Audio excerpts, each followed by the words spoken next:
Welcome back. Dharmasthala ఇదొక కర్ణాటక తిరుమల. కొండల్లో వెలిసిన ఈ మంజునాథ స్వామి ఆలయానికి విశేషమైన చరిత్ర ఉంది. అలాంటి చారిత్రక ఆధ్యాత్మిక కేంద్రంలో అనుమానాస్పద మరణాలపై మిస్టరీ కొనసాగుతోంది. ఈ కేసుకు సంబంధించిన దర్యాప్తులో కీలక ముందడుగు పడింది. క్షేత్ర సమీపంలో కొన్ని అవశేషాలు బయటపడ్డాయి. ఇప్పటివరకు ఈ కేసులో బయటపడిన తొలి ఆధారం ఇదే.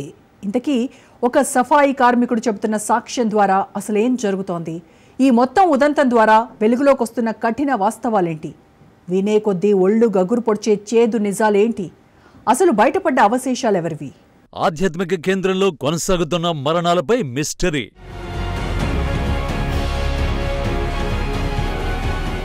పారిశుద్ధ్య కార్మికుడి ఫిర్యాదుతో వెలుగులోకి మారణ హోమం. క్షేత్ర సమీపంలో బయటపడ్డ మానవ అవశేషాలు.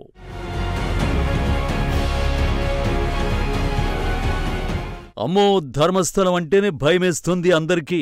ధర్మస్థలం అంటే ఒక ఆధ్యాత్మిక కేంద్రం. కానీ ఇది ప్రస్తుతం అత్యాచారాలకు కేంద్రమా అన్నట్టుగా మారిపోయింది. ఈ ప్రాంతాల్లో దాదాపు 300 హత్యలు జరిగాయని ఆరోపణలు వస్తున్నాయి. ఈ అనుమానాస్పద మరణాలపై మిస్టరీ కొనసాగుతోంది. ఈ కేసుకు సంబంధించిన దర్యాప్తులో కీలక ముందడుగు పడింది.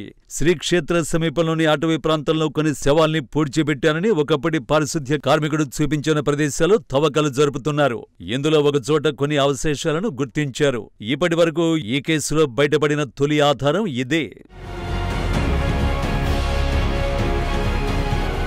పారిశుద్ధ్య కార్మికుడి ఫిర్యాదు నేపథ్యంలో ఈ అనుమానాస్పద మరణాలపై రాష్ట్ర ప్రభుత్వం సిట్ ఏర్పాటు చేసింది. గత వారం నుంచి సిట్ అధికారులు అతన్ని వెంట తీసుకువెళ్లి దర్యాప్తు చేపట్టారు. నేత్రావతి నది స్నానఘట్టానికి అవతలి వైపు ఉన్న ప్రాంతం నుంచి పరిశోధన ప్రారంభించారు. మృతదేహాలను పూడ్చిపెట్టినట్టుగా మొత్తం 13 చోట్లు అతడు గుర్తించగా ఆ ప్రాంతాల్లో తవ్వకాలు కొనసాగిస్తున్నారు. ఈ క్రమంలోనే 6వ ప్రాంతంలో మానవ అవశేషాలు బయటపడ్డాయి.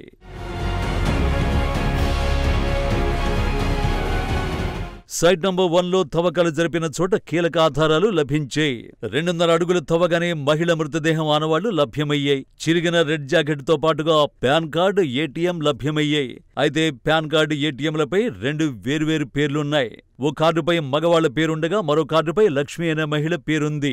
దీంతో ఆ ప్రాంతంలో మరింత లోతుగా తవ్వాలని నిర్ణయించారు సిట్ అధికారులు. దొరికిన ఆధారాల్ని ఫోరెన్సిక్ బృందం సేకరించి ల్యాబ్కు పంపించింది.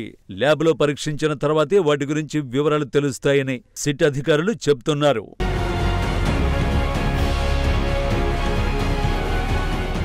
ఒకటి కాదు, 2 కాదు, ధర్మస్థలంలో దాదాపు 300 వరకు హత్యలు జరిగాయని, 1995 నుంచి 2014 మధ్య అనేక మృతదేహాలను బలవంతంగా ఖననం చేశారని 50 ఏళ్ల మాజీ పారిశుద్ధ్య కార్మికుడు ఆరోపణలు చేశాడు.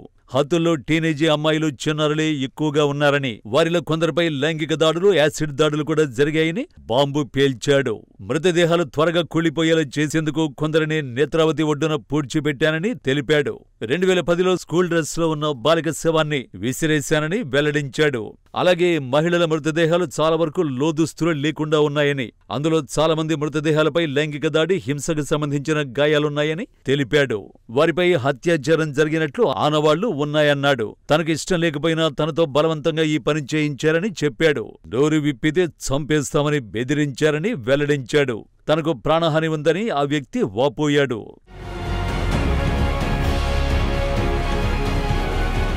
జూలై 11న బెళ్తంగడి కోర్టులో వాంగ్మూలం కూడా ఇచ్చాడా వ్యక్తి.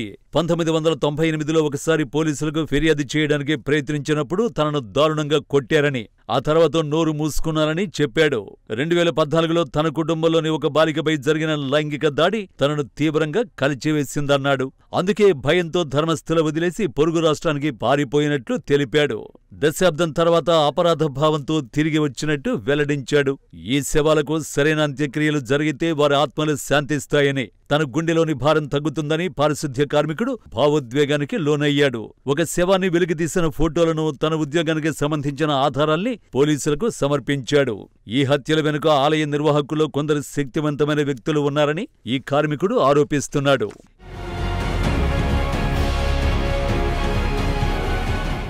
ఈ మేరకు వాంగ్మూలాన్ని నమోదు చేశారు సిట్ అధికారులు. బిఎన్ఎస్ కింద హత్య కేసు నమోదు చేశారు. ఆ తర్వాత ధర్మస్థల మంజునాథేశ్వర ఆలయం, స్నానఘాటు చుట్టూ ఉన్న శ్మశాన వాటికలను గుర్తించి 13 ప్రదేశాలపై సిట్ విచారణ నిర్వహించింది. ఈ ఆరోపణల తీవ్రతను పరిగణనలోకి తీసుకుని కర్ణాటక ప్రభుత్వం 2025 జూలై 19న ప్రత్యేక దర్యాప్తు బృందాన్ని ఏర్పాటు చేసింది. Director general of police Pranab Mohanty నేతృత్వంలో ఈ సిట్ పనిచేస్తోంది.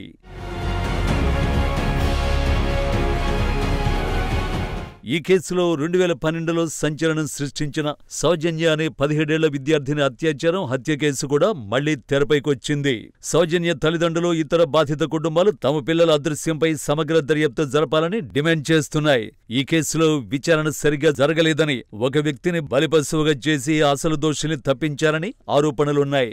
ఈ కేసు కర్ణాటక రాష్ట్రంలోనే కాకుండా దేశవ్యాప్తంగా తీవ్ర చర్చకు దారితీసింది. అలాగే అనన్య భట్ 2003లో కాలేజీ ట్రిప్పులో అదృశ్యమైన ఎంబీబీఎస్ విద్యార్థిని. ఈ కేసు కూడా ఈ వివాదాలతో మళ్లీ వెలుగులోకి వచ్చింది. ఆమె తల్లి తన కూతురి కేసు తిరిగి విచారించాలని కోరుతున్నారు.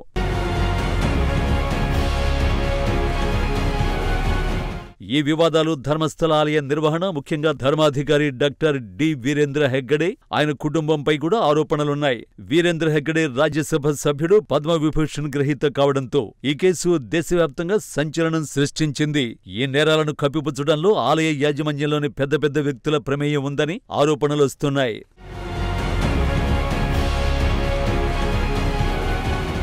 ధర్మస్థల ఎప్పటికీ ఆధ్యాత్మికతకు, ధర్మానికి నిలయంగా నిలిచిన ప్రాంతం. అలాంటి ప్రదేశంపై ఇలా గంభీర ఆరోపణలు రావడం పర్యాటకులు, భక్తులలో ఆందోళన కలిగిస్తోంది. పవిత్ర పుణ్యక్షేత్రంగా భావించే ధర్మస్థలలో ఇలాంటి భయంకరమైన ఆరోపణలు రావడంతో ప్రజలు దిగ్భ్రాంతి వ్యక్తం చేస్తున్నారు. సిట్ దర్యాప్తు పూర్తయిన తర్వాతే ఈ కేసులోని పూర్తి వాస్తవాలు వెలుగులోకొచ్చే అవకాశం ఉంది. ఈ కేసు వెనుక నిజంగా భయానక చరిత్ర దాగుందా అనే ప్రశ్నకు త్వరలో ఫోరెన్సిక్ బృందం సమాధానం చెప్పాల్సిందే.